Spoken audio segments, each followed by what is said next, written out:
Dans son message de 2015, le secrétaire général de l'ONU, Ban Ki-moon, disait « L'Organisation des Nations Unies œuvre pour l'ensemble des 7 milliards de personnes qui constituent la famille humaine et prend soin de la Terre, notre seul et unique domicile. » C'est moi la voix.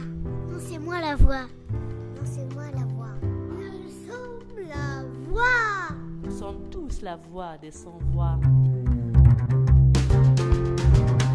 C'est quoi l'ONU ?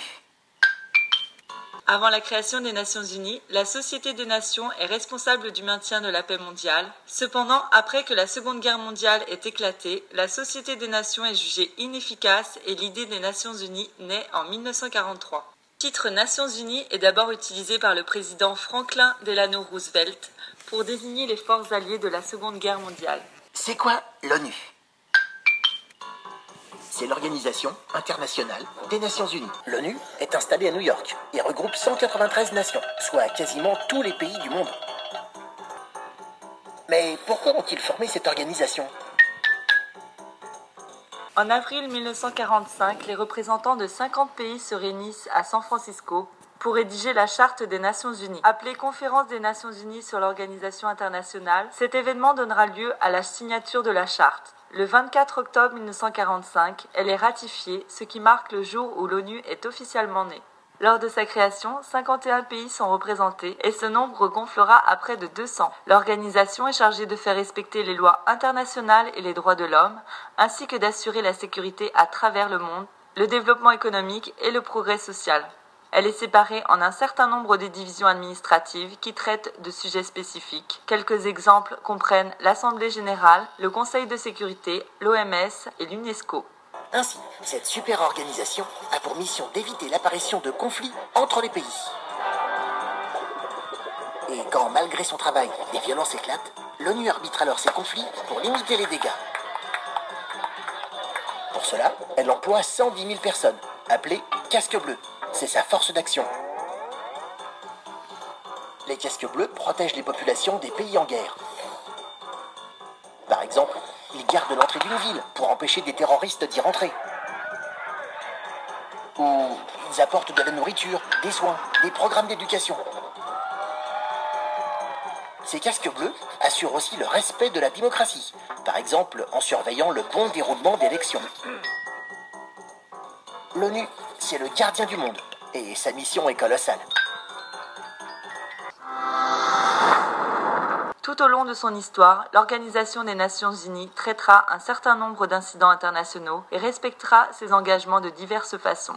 La première résolution du groupe surviendra en 1946 quand il appelle à l'élimination des armes nucléaires. Il interviendra également lorsque les forces de la Corée du Nord envahirent la Corée du Sud en 1950 et lors de la crise de Suez en 1956. Les intérêts environnementaux du groupe sont présentés lors du protocole de Montréal en 1987. Cet accord aura été le premier accord mondial en matière d'environnement et il assurera la protection de la couche d'ozone.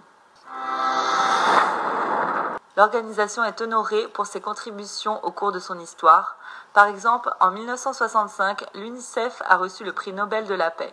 Toutefois, ces dernières années, elle a également été l'objet de critiques pour avoir été inefficace lors de conflits internationaux. Le génocide rwandais de 1994 est un exemple où l'ONU a été condamnée pour avoir omis d'intervenir. La guerre en Irak de George Bush est aussi considérée par beaucoup comme le résultat de l'inaction de la part des Nations Unies. Bien que certains doutent toujours de la pertinence de l'ONU, pour d'autres c'est une organisation indispensable. Il est indéniable que l'ONU aura servi un but utile au cours de son histoire. La situation des droits de l'homme en Algérie continue à inquiéter certains pays membres de l'ONU. Selon les conclusions de plusieurs États à l'issue de l'examen périodique universel, les lois adoptées en janvier 2012, contrairement aux affirmations du gouvernement algérien, ne sont pas conformes aux dispositions du pacte international sur les droits civils et politiques ratifié par l'Algérie, indique un communiqué signé par un groupe de 9 associations et organisations syndicales dont le réseau euro-méditerranéen des droits de l'homme, le collectif des familles de disparus en Algérie, la Ligue algérienne de défense des droits de l'homme et le syndicat national autonome du personnel de l'administration publique. Le groupe de travail inscrit la question des disparitions forcées des années 90 au centre de ses préoccupations. Les disparitions forcées, c'est un terme qui est assez mal connu en réalité, qui est employé par des spécialistes, par des gens qui sont confrontés à ces drames. Mais le grand public ne sait pas ce que c'est. C'est une des violations des droits de l'homme les plus terribles, les plus brutales, les plus bouleversantes, et qui consiste à faire disparaître un opposant, quelqu'un dont la parole peut gêner, l'enlever, et ensuite en dissimulant toutes les traces, le torturer, l'éliminer. Et la famille ne sait pas ce qu'il est devenu, elle ne peut même pas porter plainte, elle n'ose même pas évoquer son nom, elle ne peut pas faire ce que l'on appelle le travail de deuil. Vous savez, on connaît les folles de la place de Mai. Ce sont les mamans de ceux qui ont été enlevés en Argentine et qui ont disparu, victimes très célèbres des disparitions forcées. Alors je ne sais pas pourquoi on les appelle les folles, si c'est une dérision parce que le régime les appelait les folles, parce qu'elles manifestaient comme ça, mais ce que je peux dire c'est que c'est vraiment un crime qui rend fou l'environnement. Ce qui est le plus tragique, le plus terrible dans ce crime de disparition forcée, c'est que les victimes ne pouvaient pas, ou les parents des victimes ne pouvaient pas déposer plainte. Ils allaient au commissariat ou devant un juge, disant mais voilà, vous plaignez de quoi? Vous dites qu'on l'a enlevé, mais il n'y a pas de preuve, il n'y a pas de trace. Montrez-moi. Vous dites qu'on l'a tué ou torturé, mais il n'y a pas de corps. Donc précisément, c'était des infractions, des crimes qui étaient insusceptibles d'être poursuivis. C'est l'objet de cette convention. Mais attention, beaucoup d'États l'ont signée, cette convention, peu l'ont ratifiée. Donc nous devons nous battre sur ce que l'on appelle la scène multilatérale, c'est-à-dire les Nations Unies, Genève, New York, pour que l'ensemble des États de la planète ratifient cette convention et éliminer cette criminalité de la surface de la Terre. Nous avons un travail très important à faire, non seulement sur le plan diplomatique pur, mais également en utilisant le réseau culturel de la France, qui est aussi un réseau d'influence, tous les moyens d'influence que nous avons, pour que chacun des pays qui a signé cette convention enfin le ratifie. Ces nouvelles lois, adoptées dans le cadre des réformes politiques décidées par le président de la République, codifient les pratiques abusives déjà mises en œuvre par l'administration à l'encontre des organisations de la société civile indépendante. Elles interviennent dans un contexte marqué par la détérioration des droits de l'homme en Algérie.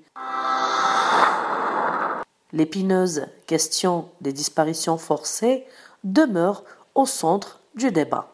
La France salue la levée de l'état d'urgence en Algérie depuis février 2011. Elle note toutefois avec préoccupation la persistance de restrictions importantes à l'exercice des libertés fondamentales.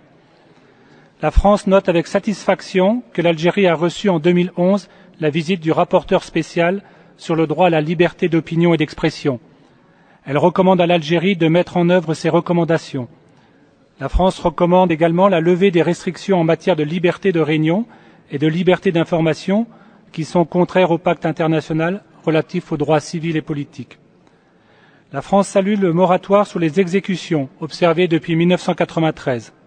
Elle recommande à l'Algérie de commuer l'ensemble des condamnations à mort en peine de prison et de ratifier le second protocole au pacte international sur les droits civils et politiques en vue de l'abolition définitive de la peine de mort. La France déplore qu'un nombre important de cas de disparition forcée restent à ce jour non élucidés dans un contexte d'impunité. La France recommande à l'Algérie de redoubler d'efforts pour élucider ces cas. Elle lui recommande également de ratifier la Convention internationale pour la protection de toutes les personnes contre les disparitions forcées. Afin d'être assistée dans ce domaine, la France recommande à l'Algérie de répondre positivement à la demande de visite du groupe de travail sur les disparitions forcées et d'inviter le rapporteur spécial sur la promotion de la vérité, de la justice, de la réparation et des garanties de non-répétition. Enfin, la France recommande à l'Algérie de mettre en œuvre pleinement la Convention sur l'élimination de toutes les formes de discrimination à l'égard des femmes en levant ses réserves à cet instrument. Je vous remercie. De son côté, la délégation algérienne représentée par Kamel El Zagbara, le conseiller du président de la République, n'a fourni que des généralités et des contre-vérités en guise de réponse aux questions posées autour du dossier des disparitions forcées en Algérie. Madame la Présidente, Mesdames, Messieurs, la question des disparitions en Algérie est une question complexe et sensible et elle a été prise en charge dans un cadre d'ensemble par les pouvoirs publics depuis 1998. Elle doit être appréhendée dans son contexte, qui est l'éruption de la criminalité terroriste en Algérie entre 1992 et 1996. Dans le contexte de la période considérée, l'ampleur de la vague des attentats terroristes survenant dans le pays et touchant un nombre important de régions était commis par une multitude de groupes armés, obéissant plus à une pseudo-idéologie qu'à une chaîne hiérarchique structurée. Et dans certaines situations, notamment à la périphérie des centres urbains et dans les zones rurales, caractérisées par la prolifération de l'habitat informel, les populations civiles avaient parfois du mal à distinguer entre les opérations de lutte antiterroriste et de maintien de l'ordre menées par les forces de sécurité et les attentats et exactions terroristes. C'est dans ce cadre et à l'intérieur de ce contexte qu'il faut situer la survenance d'un nombre important de cas de disparition en Algérie, notamment celles qui ont fait l'objet d'une saisine du groupe de travail sur les disparitions forcées et involontaires. Quelle est en fait la réalité factuelle de ces cas de disparition? Nous l'avons expliqué au groupe de travail en disant que durant la période considérée, eh bien, cette problématique renvoie à l'un des cas de figure suivants. Soit que la personne est déclarée disparue par ses proches, alors qu'elle est entrée en clandestinité de son propre chef pour rejoindre les groupes armés, en demandant à ses proches de déclarer qu'elle a été arrêtée par les services de sécurité. Soit que la personne déclarée disparue a été enlevée par des groupes armés, qui, parce qu'ils ne sont pas identifiés ou ont agi en usurpant soit leurs uniformes, soit leurs documents d'identification à des policiers ou des militaires, ont été assimilés à tort à des agents relevant des forces armées ou des services de sécurité. Soit que la personne signalée comme disparue a fait effectivement l'objet d'une arrestation par les services de sécurité qui l'ont maintenue en détention hors des délais de garde à vue définis par la loi. Soit que la personne signalée comme disparue était un terroriste recherché qui a été donc neutralisé et qui a été enterré dans le maquis à la suite de guerres de tendance ou de guerres de maquis entre les divers groupes armés, notamment pour des conflits de partage de butin. Soit que les personnes déclarées recherchées comme ayant disparu se sont trouvées soit sur le territoire national, soit à l'étranger, vivant sous de fausses identités. Cette question des disparitions a été prise en charge et traitée dans le cadre de la Charte pour la paix et la réconciliation nationale, dans un cadre global. L'État s'est déclaré responsable pour prendre en charge le sort de toutes les personnes disparues dans le contexte de la tragédie nationale. L'État a pris toutes les mesures appropriées pour permettre aux ayants droit des personnes disparues de transcender cette terrible épreuve dans la dignité et sans souci ou sans essayer d'antagoniser encore les Algériens les uns contre les autres. Eh bien, l'État a considéré les personnes disparues comme étant victimes de la tragédie nationale et leurs ayants droit ont eu droit à une réparation. Cette réparation peut prendre la forme soit d'une pension mensuelle, soit d'une pension globale, en fonction donc de la situation de la famille considérée. Nous sommes en contact avec le groupe de travail et sur les 2960 cas qui ont été recensés, nous leur avons donc donné un certain nombre de chiffres sur la prise en charge de ces cas qui montrent que plus de 1700 cas ont été déclarés disparus par voie judiciaire et les ayants droit indemnisés, que plus de 215 cas sont considérés comme en réalité des terroristes qui ont été abattus par les forces de sécurité, plus de 65 cas ont été retrouvés vivants, soit dans des prisons, soit chez eux, et nous continuons les recherches pour déterminer, disons, la situation d'à peu près 500 personnes suivies par donc ce groupe de travail selon les sources qu'il a eues.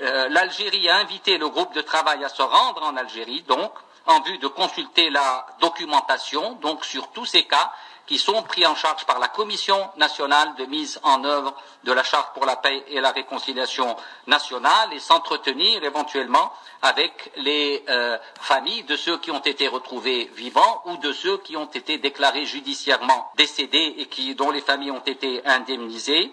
En réaction, le groupe de travail a réitéré son souhait d'effectuer une visite conformément à ses pratiques habituelles. Nous rencontrerons le groupe de travail en juillet prochain pour déterminer les modalités d'une prochaine visite. Merci, Monsieur le Président.